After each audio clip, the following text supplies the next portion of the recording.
Hello everyone, I'm Rachel, a Radical Soul Untangled. So I felt inspired to try another love reading, an unconventional love reading, since Valentine's Day is right around the corner, but the best way to bring in a new love is with, mastering love within yourself. So I'm going to use this deck I haven't used here before, but I do like it. It's called a Sacred Earth Oracle. It's just kind of like a very simple deck, just has some beautiful art and gives you like a word. And sometimes that's all we need to prompt our intuition, you know. The whole point of this is not for me to command you what you need to work on, you know. Or the cards, you know, oh, this is what the cards say. It's like, no, this is what the cards lovingly suggest, you know, or this is what, you know, spirit and higher guidance and my higher self lovingly suggest. Take what resonates. If it doesn't resonate with you, just don't worry about it. Doesn't mean that the cards that do resonate with you are any less relevant. So I cut this. I'm just going to do 3 energies. So not necessarily head, heart, and environment, but so we've got perspective. Okay. We've got unity. And we've got expectation. All right, and now I'm going to do a couple tarot cards as like clarifiers.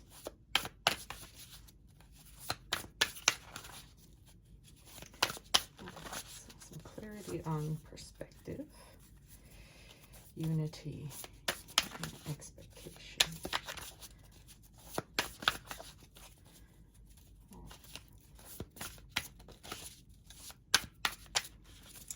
Clarity on perspective, unity, and expectations.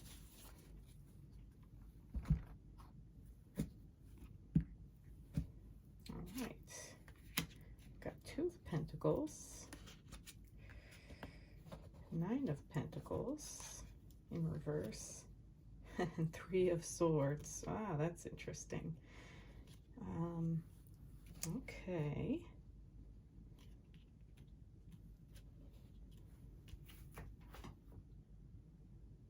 Let's see. What I'm thinking here is it really necessary for 9 of Pentacles to be in reverse here? Clarify the unity energy. I don't think so. I don't think so. So I'm not going to read a reversal in this. I feel like staying with the true energy of the card seems to be what's right here. And I'll try to explain that as I go along. All right, so we have perspective. And so we have like this angelic figure.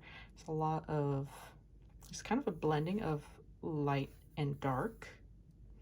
And in light and dark can mean, you know, light and shadow within ourselves. It can also kind of mean like the feminine energy and the masculine energies. Because yin yang, the yin energy is the dark half with the white circle, and the yang energy is the white half with the black circle. And so I almost have like a yin-yang kind of feel here, especially here, because it looks like this is an angelic figure, but she seems to be almost clearly pregnant. But she's like, you know, pregnant with the stars, the universe, as she stares at a globe that's not necessarily Earth, but we have a lot of little birds around, so a lot of air element thoughts. And of course the womb is filled with water, with stars kind of represent the fire element, as well as all this yellow. So a lot of solar plexus energy, a lot of blue, throat chakra, inner truth energy, and some blends with the heart, and some orange there for some sacral energy, kind of near the womb area there. And so yeah, I take this to mean, so you see how she's holding on to this globe. Like I said, not necessarily Earth, but obviously it's saying, you know, zoom out sometimes. We got to not, sometimes we're so laser focused on what's going on in our life, and usually the problems in our life. This is kind of saying, take a step back, you know, get a wider perspective on things. And this is saying, you know, kind of, you know, see the light and the dark, or see the darkness and the light in any given situation. Something that looks like a tragedy will still have some light that comes from it. And something that is, you know, generally considered to be good may have actually a lot of shadow aspects as we really kind of like examine it. Like, think of, you know, how we used to idolize certain heroes of ours, and then we find out, especially in their real lives, that maybe they're not as virtuous as they've always, you know, projected themselves to be. So we kind of zoom out, get a wider perspective about not just ourselves, but the things going on around us. And the world starts to make a lot more sense, especially when we look at the shadow sides, the bad things happening, and we start to look for the light within it, the light that is birthed from the darkness. And let's see, so we have a Two of Pentacles here. And Two of Pentacles is usually about choices, usually between the material, you know, how to allocate resources, maybe in a given situation. I like this. I think I've said it before, because I feel like this has come up in other readings, and I don't know. I lost track of which ones were like publicly posted and, you know, which ones weren't. So, but Two of Pentacles keeps coming up for me lately in this deck, and that's a lot of sacral energy. And I like how there's kind of like a material and obviously like physical looking pentacle here, but then there's this kind of like energetic pentacle. So kind of like, you know, taking into consideration your material needs and your spiritual or your emotional and psychological needs as well. How to best serve those for you. Like, kind of like keep things in perspective of what will also serve your highest, greatest good. Sometimes what seems most efficient, you know, streamlined, might not be, you know, what's in line for you spiritually or psychologically. You know, maybe you have to go through more of a process, and that is fine. You know, again, don't get so caught up in the material matters that you lose your perspective. And we have unity. And of course, once you take a greater perspective, you can see the unity, you know, among us all, you know. So we have a lot of sacral energy, a lot of this creative energy. This is kind of like, you know, almost like a, not necessarily birth of the universe, because she's holding like the modern Earth globe there, but still like, it's like a phoenix energy. She's the angel, but she's got these very fiery wings, these creative wings. And yet we still have like these, you know, rifts in the cosmos around her. She's kind of cradling the earth, you know, and observing it like intently, not studying it, but definitely observing it intently. And I take this to kind of mean that, you know, as we realize we're all connected, that actually generates a lot of creative energy. You know, once we see how interconnected we are, once we see how interdependent we are, while still honoring our individuality and our uniqueness, but really bringing it together, not just in this, oh, diversity sort of way, you know, where we have people of different genders and skin colors, but they're still maintaining the same status quo that's very oppressive. This is saying honoring people, you know, as they are now, but still seeing this unity and how much that can actually fuel our creativity, and how much that can give birth to new energies. This is just a very, for a unity card, you kind of would think peaceful, but I feel like there's just like a lot of dynamic energy in this card. And yes, she's still just observing. And so that's kind of another thing. When you zoom out, take a wider perspective, you start to see the commonalities between us and how much more commonality there is between us than there is differences, you know, and that the differences that we initially see as contentious, if we just observe them and let them be, you know, we can come to, you know, we can find that there's not really any actual conflict. Like, like the pineapple on pizza conflict, you know, where people are like, if you like pineapple on pizza, you're wrong. I'm not wrong, but people will tell you that. Because it's delicious, and that's why. It doesn't mean that we can't have pizza together, you know, if you don't like it with pineapple. Or it doesn't mean that I've ruined pizza because I like it with pineapple. I do. You know, we get in those little cutesy little conflicts, and we kind of make light of them, but really it should use as a highlight to showcase the absurdity of using differences to foster division. Differences do not necessitate division. You know, it could be perhaps like there's kind of like compartmentalization, but that doesn't necessarily mean division, us versus them, is what I mean by division in this case. I gotta stop using kinda. Let me know if I say kinda too much. I'm gonna try to stop that. Try not to be so wishy-washy in my speech. So anyway, unity. And we have the Nine of Pentacles as a clarifier for that. So this is a very heart energy card.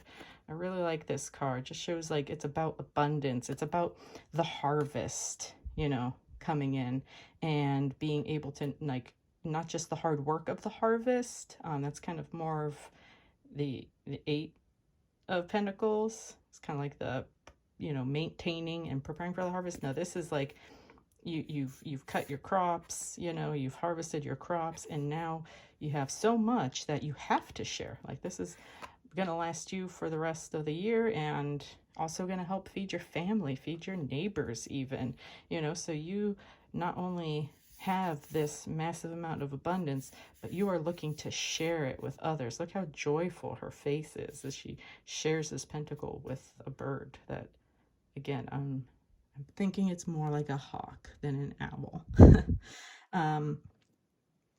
But I kind of take the bird to still be kind of like a messenger. You know, she's not just sharing it with the bird. She's like, hey, bird, let people know what I've got. I want people to know, not to brag, not to flaunt, not to make other people feel like they're, you know, make myself feel better than other people. No, this is for me to let people know that, you know, not necessarily a come and get it, but I've got plenty. And if you need something from me, hey, just let me know and I'll see what I can do. Because this is also like, so usually Nine of Pentacles is also called like, you know, single and fabulous kind of energy. So this is just like all your plans, all your hard work have really kind of come into fruition, and you're enjoying them for yourself, but you're also like open to the idea of sharing. And then the third energy, we have expectation. I kind of take this as this expectation's like a double-edged sword, right? Because when we have certain kinds of expectations, if they're not met, if we're really disappointed, or feel let down, or even feel like angry, like we've been cheated, then that's probably not the right kind of expectations, you know? Like very specific expectations, like details, like I expect my spouse to have the dishes done before I come home today, you know, because I told them to and they said they would, but that usually doesn't happen. But this time I'm still going to keep on with that expectation. But every time, you know, they, for whatever reason, don't get the dishes done before I come home from work, well, now I'm upset, you know. And you might not even say it, but there's a little part of you that holds on to some resentment where somebody has, you've had some spoken or unspoken expectation. Oh, especially the unspoken expectations. Those are the real, relationship killers, the soul killers, are the expectations we put on ourselves. Like, I was supposed to be successful by this age, you know? I'm 40. I'm supposed to have had a career, in science by now. You know, I, should have this kind of career going. I should have this kind of family going, but look where I'm at now, So you had these expectations of yourself, but not necessarily that you generated for yourself, but that were imposed upon you, that were told that this is how your life should be by now. And so so we can, poison our relationships with others and ourselves by having certain types of expectations. But there are also healthy expectations. And with this, I really see you can expect when when you're connected with the seasons, with the flow of the earth, you can expect when the buffalo come. They might not come this very specific day, that you are expecting, but you know that inevitably they will come before it's too late in the season. The rains will come. You might not come today, might not come, tomorrow, but eventually the rains will come. Sometimes it might take longer, but the rains will come. The buffalo will come. Winter will end. So that's the kind of expectation, the ebb and flow of the seasons or of cycles, or that if you're in a miserable place right now, it will end because it has ended before. So you can count on the fact that whatever challenges you're going through, they're going to pass eventually. And the more you kind of trust in that kind of expectation, and that gives you kind of like those kind of expectations allow you to have like faith and trust and just release this need of control. The other kind of expectations, these specific expectations that you have of specific people or yourself, to have these arbitrary goals, met by a certain arbitrary timeline, that's the kind of expectation that leads to frustration, resentment. Like I said, it's just like a relationship killer. It's just a slow poison. And so I wasn't surprised really to see 3 of Swords. How many times have we actually perpetuated our own heartbreak because of those kind of expectations, right? What kind of expectations did you have of somebody else or of yourself that weren't met because of some arbitrary standard and some arbitrary timeline that caused you a lot of heartache? 3 of Swords, the reason it's funny that because the heartache card isn't like, this is the card of heartbreak, betrayal. I mean, look how agonized she is. That is like a primal scream. She's got this cord from this heart tethered around her chest, constricting her in a sense as she screams. And Swords energy, though, is thought energy. It's the ultimate heartbreak card isn't necessarily in the Cups suit, the emotion suit, the water suit. It's in the sword element, the air element, the thought element, meaning that we often can perpetuate our own misery, our own heartbreak, and live it over and over and over and over and over again by staying in these wounded thoughts, in these stories of heartbreak and betrayal.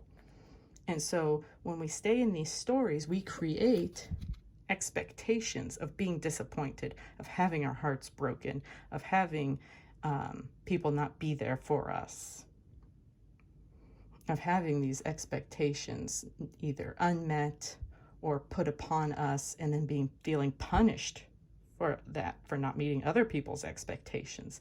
There's also that kind of heartache that we have, because you feel like, well, I'm not worthy of being loved unless I meet that person's expectation. I haven't earned that compliment. Maybe sometimes somebody gives you a compliment and it makes you uneasy because you're like, well, I didn't do anything for them. I didn't earn that compliment. You know, so you have this expectation that you have to earn love or kindness. It can't just be something given to you. And when it is, you don't trust it. But again, you're like, you have expectations of somebody to be there for you, you know, at your, maybe at your, not necessarily at your beck and call, but, you know, if they're not there for you exactly when you mean to, sometimes that hurts a lot more than is really necessary. Instead of you kind of taking a step back and going, you know, that person isn't the only person in the world that can fulfill that need for me. I have other friends. I have close family members. I could go to them instead. So yeah, it's not fair to put certain expectations on other people, but you should have expectations in the cycles of life, in the seasons, in the weather, in, you know, the fact that bad things don't last forever, you know.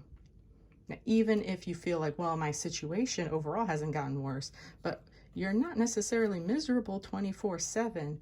There are good things that happen to you, right? Otherwise, probably wouldn't still be here right now. And you just have to kind of focus on those good moments. You know, so we have a lot of this, again, yellow energy. There's a lot of solar plexus energy here, a lot of who I am, some heart energy, and then of course standing in your truth. This person standing in the blue, standing in their truth. And I'm not too clear on the symbolism of hummingbirds. I've heard them actually being described as like little warriors even, you know, or love messengers, you know.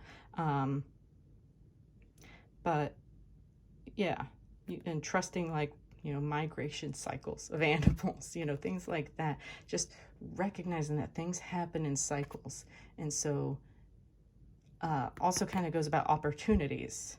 You might kick yourself for an opportunity that you think you missed. But if that opportunity was right for you, it'll come back. It'll come back. Maybe it just wasn't right for you in that moment. Maybe you just weren't ready for that opportunity, but it'll come back. Trust in the cycles is kind of what I see there. So, okay, so let me just try to do a little summary here, a little recap. Energies that we need to bring in to bring more love into our experience. I'll say that, into our experience, because like I said the last time, love is all around you. Love is everywhere. Love is this setup, you know, this little setup I have, you know, is love. You know, some of this stuff was gifted to me. Some of this stuff is acts of self-love, me getting these things from me because they make me happy or because they help me feel better, you know. They help focus my energy. Things like that, even that is love. Those are acts of self-love. Doing this reading for you is an act of love because I want to help people heal their hearts and not be in the dark as much as I was. And if they are in the dark as much as I was, I want to help them realize they can come out of it. I realized I could come out of it. And so I don't want anybody to stay there. So again, love is all around you. You just have to open your heart, you know, build your base, your root chakra for your sense of safety and security. Because a lot of the reasons why we block off our heart is because we don't feel safe at our root.